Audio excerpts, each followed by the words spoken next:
Something is happening in women's tennis right now that most people are completely sleeping on.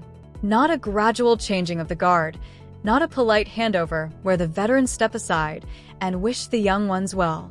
What's unfolding right now is a full-scale hostile takeover, and the person leading it is a 20-year-old from the Philippines who just spent 2 months terrorizing the American hardcourt circuit and is now landing on European clay like she owns the place.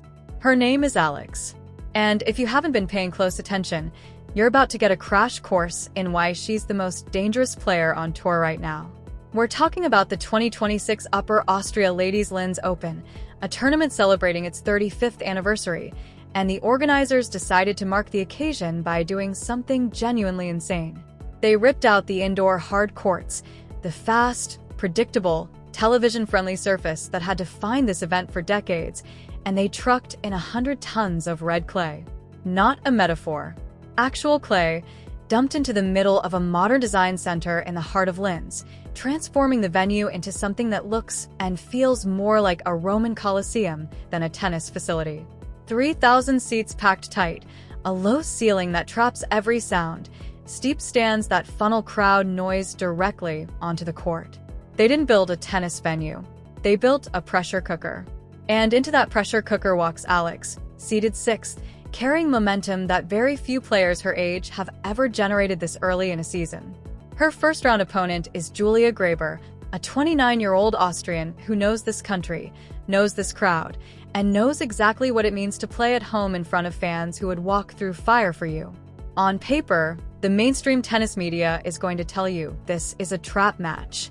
Young rising star, hostile environment, savvy veteran with nothing to lose and everything to gain. That's the story they're going to sell you. And it sounds reasonable, right? It sounds like compelling television drama. But when you actually sit down and look at what Alex has been doing over the past 2 months, that narrative doesn't just fall apart. It evaporates.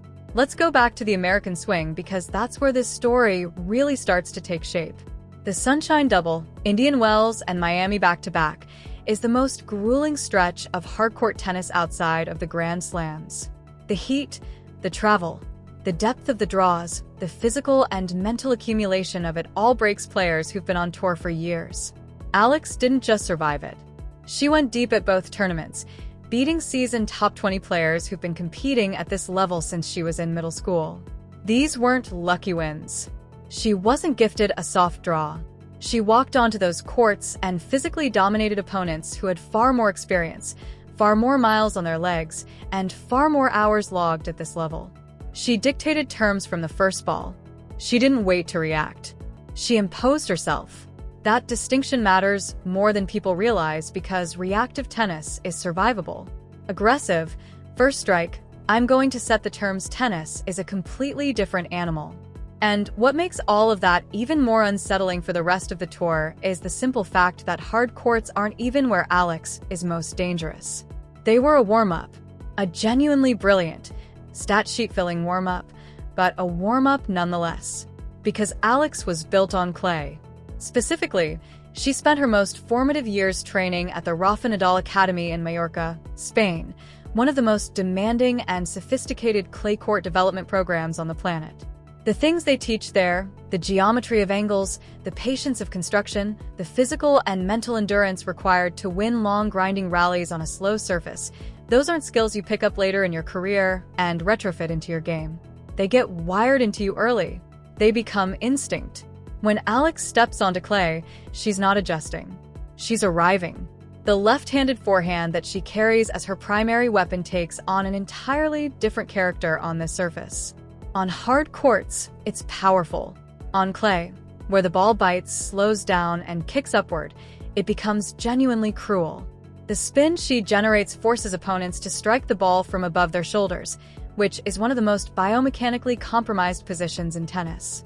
You lose power, you lose angle options, and you spend so much energy just managing the defensive situation that by the time you've returned the ball, you're already behind in the point. That's the trap Alex sets, and she sets it from the very first game. Now, Julia Grabher is not someone you dismiss lightly. She's been in the top 60 in the world. She's a clay court specialist who recently competed at lower-tier events specifically to sharpen her match toughness heading into this part of the season. That's not desperation. That's intelligence. She knew the clay swing was coming and she prepared for it deliberately. She understands her own game deeply enough to know that competing against someone like Alex in a straight power exchange would be a short, painful experience. So she won't try that. Her plan is going to be to slow everything down. High looping, heavy balls that disrupt rhythm. Long rallies that test patience and legs. Junk shots designed to frustrate. And underneath all of that tactical patience, she's going to lean on the crowd. That 3,000-seat arena, filled with Austrian fans who have been waiting for a moment like this, is not a minor factor. Every error Alex makes will be celebrated like a championship point. Every Grabher winner will shake the walls. The crowd is Grabher's most powerful weapon, and she knows it. The goal is simple: make Alex uncomfortable enough, long enough, that the weight of the environment starts to compound with physical fatigue, and the errors start to pile up. It's a legitimate strategy. It has worked against young players before, plenty of times. The problem is that Alex isn't a typical young player, and here is exactly where that strategy runs directly into a wall. The players who crumble in hostile environments are usually players whose confidence is fragile, players who need things to go their way early to settle in. Alex's game isn't built on comfort. It's built on aggression, and aggression has its own momentum. When she's hitting her forehand at full pace and the ball is kicking off the clay the way it does with that spin rate, the crowd noise becomes background. The errors don't come because she's spooked. The errors stop because she's in control of the geometry of every single point. And Grabher, for all her grit and experience, is going to face a physical problem that no amount of crowd support can solve. When you're being pinned 3 meters behind the baseline, scrambling side to side, hitting ball after ball from an uncomfortable height, your legs go. Not all at once, but slowly, inevitably. And the moment one ball comes back a little short, a little soft, Alex is inside the baseline before the crowd even processes what's happening, taking the ball on the rise and hitting a winner to a part of the court Grabher simply cannot reach.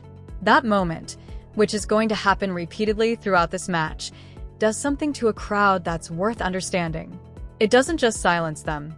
It shifts the energy in the room from belief to resignation, and there is no recovering from that shift once it sets in. The silence that follows one of those moments is heavier than anything the crowd can generate when they're cheering.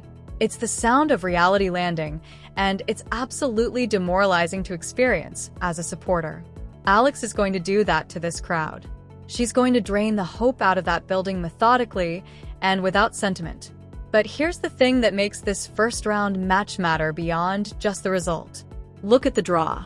Sitting in the second round, waiting quietly with a pin already pulled on a hand grenade, is Jelena Ostapenko, the 4th seed, a former French Open champion, and one of the most violently unpredictable ball strikers on the entire WTA Tour. If you know anything about Ostapenko, you know that a match against her is never a chess game. It's a demolition derby. She hits through everything. She doesn't rally. She attacks. Every ball is an opportunity, and she takes all of them, even the ones she probably shouldn't. Playing Ostapenko requires a completely different mental gear than anything Alex will face today. It requires the ability to absorb punishment, stay calm when everything around you is flying at hurricane speed, and still find a way to impose your own game on someone who genuinely does not care about your game plan. That match, if Alex gets there, will be the real statement. Not because Ostapenko is unbeatable. She's not. She's actually quite beatable precisely because of the way she plays. Her aggression creates errors as often as it creates winners. But to beat her, you have to be willing to trade, to hit just as hard, to match her pace and add your own. And here is the uncomfortable truth for the rest of the draw. Alex might actually be capable of doing exactly that. Her forehand generates ATP-level spin rates. On clay, against an opponent coming in as hot as Ostapenko can be, the heavy ball becomes a neutralizer. You can't just overpower it. The spin makes even the most aggressive return a defensive one if the contact point is wrong. Alex knows how to construct points that force that contact point to be wrong. She was literally engineered to do that. Beyond this tournament, beyond even this week, What's happening right now with Alex is the transition from a player people talk about as a future star to a player people have to actually plan for in the present. That transition has a specific moment, and usually it happens quietly, and then all at once. The American swing was the quiet part. The European clay is where it happens all at once. Her ranking moves, her seeding for Roland Garros changes, the conversation around her changes. The endorsement conversations change. The way opponents prepare for her changes. She stops being the player other people get ready to beat and starts being the player other people are afraid to draw. That's the shift. It doesn't come from just winning. It comes from the way she wins, the margin, the control, the sense that she was never in danger even when she was. That look, that specific aura of someone who is completely unfazed by whatever you throw at them, is what separates the good players from the ones who define eras. Right now, in Linz, on 100 tons of borrowed red clay inside a glass building in Austria, Alex is in the process of earning that look. Grabher will fight. The crowd will be loud. The conditions will be unfamiliar enough to cause early nerves. But none of it will be enough. The freight train doesn't slow down for atmosphere. It doesn't negotiate with a partisan crowd or a grinder who's seen better days. It just moves relentlessly forward.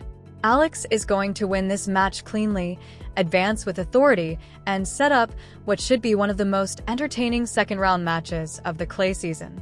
And when it's over, when the crowd finally goes quiet and Grabher shakes hands at the net, the whisper that started in Indian Wells and grew louder in Miami is going to become a full-throated statement heard all the way from Linz to Paris. The era is not coming. It's already here.